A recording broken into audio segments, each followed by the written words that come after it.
My name is Dave Barber, and this segment is called Capitol Spotlight. We come to you this day from the third floor of the Rhode Island State House. And in these early weeks of session, we like to invite some of the freshman members of the House and Senate in to talk with them about their background and some of the goals they may have set for themselves this coming year. And we're certainly delighted to have a young lady who is newly elected to the House of Representatives here in our state. She represents East Providence. It's my pleasure indeed to welcome the Honorable State Representative Katherine Kazarian. Rep, it's great to see you. Thank you so much. It's an honor and a pleasure to be on here. Well, let me tell you something. Congratulations, certainly in order. Hard-fought campaign. You worked very, very hard to win your seat in the House of Representatives. And I know it's early, but what's the first week been like? How would you describe it? Very interesting. It's been a real. It's really interesting to see how it works, how politics work, to meet all the new reps and kind of see what's on the agenda. Well, I know, too, that something must have prompted you to run. There must have been a key motivator. Why did you seek public office and run for this position as state rep in the first place? It's funny you asked that. That was the big question going door to door this summer. Everyone wanted to know why this girl right out of college wanted to run. And one of my biggest inspiration was President Obama spoke at my college graduation. And his whole speech was basically a call to public service and how women needed to get involved. And so I took him up on his offer this summer and ran for an open seat. You know what else? I think it's good, too. Not only that women are running for office, but younger demographic people are running for office. Maybe we can get a more diverse and a wider perspective of viewpoint. Yeah, definitely. I think my generation is coming into a lot of hard times, definitely a difficult and different world than my parents came into. So I think it's good to have that perspective on the floor. Well, I'm judging by your last name, Kazarian, Representative Kazarian.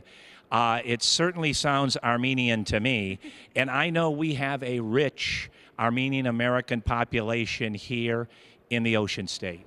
Yeah, we definitely do. Unfortunately, only about 5 live in my district. But I've grown up in a strong Armenian household, and my culture has always been very important to me, so I'll be happy to bring that to the House as well. Well, we talked a little bit about your heritage. Give our viewers a little background about you personally and professionally. I know you said you are a recent college graduate, but give us a little more background about who you are.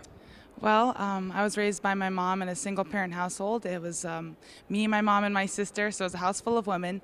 And she just basically brought us up to be strong, intelligent, just strong-minded girls. So that's part of my background. What else?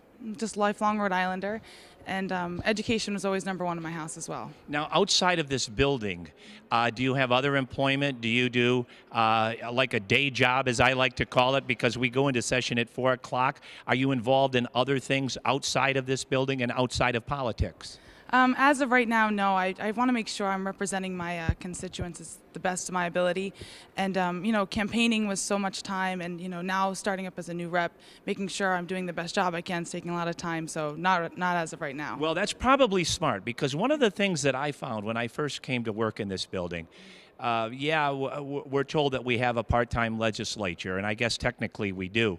But when I look at the amount of time the members of the House and Senate put in this building, in addition to session, the committee meetings, the commission meetings, the hearings, the constituent relationships, those sorts of things, it really is a full-time job. I'm often kind of amazed that some people do maintain other careers while doing all that is required of you here as a member of the Rhode Island House. Yeah, definitely. I mean, I get phone calls and emails constantly, especially since I'm new. I think a lot of people in my district want to call me up, congratulate me, you know, tell me some of their ideas. So it has been a lot of work, and just getting acclimated has been a lot of work as well. As we get further into the session, I know you must have some priorities in your head of things you'd like to work on, some issues that are important to you. Share a couple with us. Oh, sure.